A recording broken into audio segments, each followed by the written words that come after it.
आखिरकार जिस चीज का डर था वही हुआ। इंडिया के द्वारा रेड फ्लैग देने के बावजूद आईएमएफ ने पाकिस्तान को 2.4 बिलियन डॉलर्स की एड देना अप्रूव कर दिया। एंड इस चीज पर जब मैंने रिसर्च की तो एक बहुत ही बड़ी शॉकिंग चीज सामने आई है। एंड आई एम श्योर ये सुनने के बाद आपको भी बड़ा शॉक लगने वाला है, जिसमें आपको सबसे पहले ये दो बातें समझनी पड़ेगी। सबसे पहले ये फंडिंग किस तरह से दिया गया है और दूसरा ये एक्चुअली में आईएमएफ है क्या। सबसे पहले अगर फंडिंग की बात करें तो 2.4 बिलियन डॉलर्स में से $1 बिलियन पाकिस्तान को पहले एडवांस में दे दिया गया है एंड बाकी का जो 1.4 बिलियन डॉलर जो है वो एज अ लोन दिया जाएगा। एंड आई नो 100% ये जो पाकिस्तान है वो अपना पूरा पैसा टेररिज्म को ही फंडिंग करने में लगाने वाला है। आइए अभी हम जानते हैं कि एक्चुअली में आईएमएफ है क्या। इंटरनेशनल मॉनिटरी फंडिंग, ये एक इंटरनेशनल ऑर्गेनाइजेशन है जो वो देश जो फाइनेंशियल क्राइसिस से अभी गुजर रहा है, जिसको पैसों की जरूरत है, उससे ये ऑर्गेनाइजेशन पैसा प्रोवाइड करती है, लोन देती है, जिसमें इंडिया एंड पाकिस्तान को मिलाकर टोटल 190 देश शामिल है। अभी ये आईएमएफ दूसरी कंट्रीज को लोन देने के लिए पैसा लाता कहां से? इस आईएमएफ के अंदर जो 190 कंट्रीज मेंबर्स है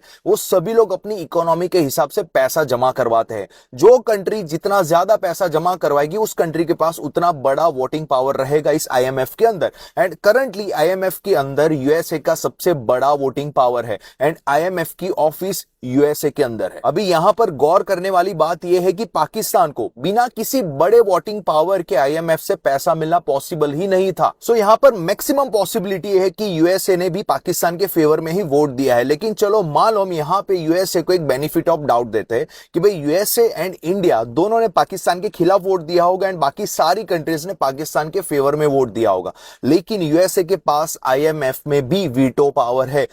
अगर यूएसए चाहता तो अपना वीटो पावर यूज करके इस पूरे डिसीजन को रिवोक कर सकता था, लेकिन यूएसए ने ऐसा नहीं किया, पाकिस्तान को फंडिंग होने दिया। यहां पे एक बात क्लियर हो रही है कि यूएसए सामने तो हमारा दोस्त बन रहा है, लेकिन पीठ के पीछे ये सारा प्लानिंग वो ही कर रहा है। यहां पे कहीं ना कहीं इंडिया के बढ़ते हुए पावर को रोकने की कोशिश की जा रही है एंड इसमें सिर्फ पाकिस्तान इन्वॉल्व नहीं है, बाकी बड़े प्लेयर्स भी इन्वॉल्व है। एंड यहां पे हम लोग इंडियन सिटीजंस इनडायरेक्टली इन बड़े प्लेयर्स की हेल्प ही कर रहे हैं। वो लोग क्या चाहते हैं? इंडिया में पैनिक सिचुएशन क्रिएट हो। हम लोग क्या कर रहे हैं? पैनिक ही तो हो रहे, हाथ पर पैसा रख लो, हो सके उतना ज्यादा खाना पीना घर के अंदर भर लो, ये कर लो वो कर लो, ये बंद हो जाएगा, बैंकिंग फाइनेंशियल सिस्टम बंद हो जाएगी। जबकि हमारे पीएम ने क्लियरली बोला है कि पैनिक होने की जरूरत नहीं है, इंडिया में जो जरूरत का सामान है वो सफिशिएंट है, सो प्लीज पैनिक ना करें। गाइस इस वीडियो को हर एक देशवासी तक पहुंचाओ एंड ऐसी ही इंपॉर्टेंट फाइनेंशियल अपडेट्स को सबसे पहले जानने के लिए अभी फॉलो करें स्मिथ ठक्कर को।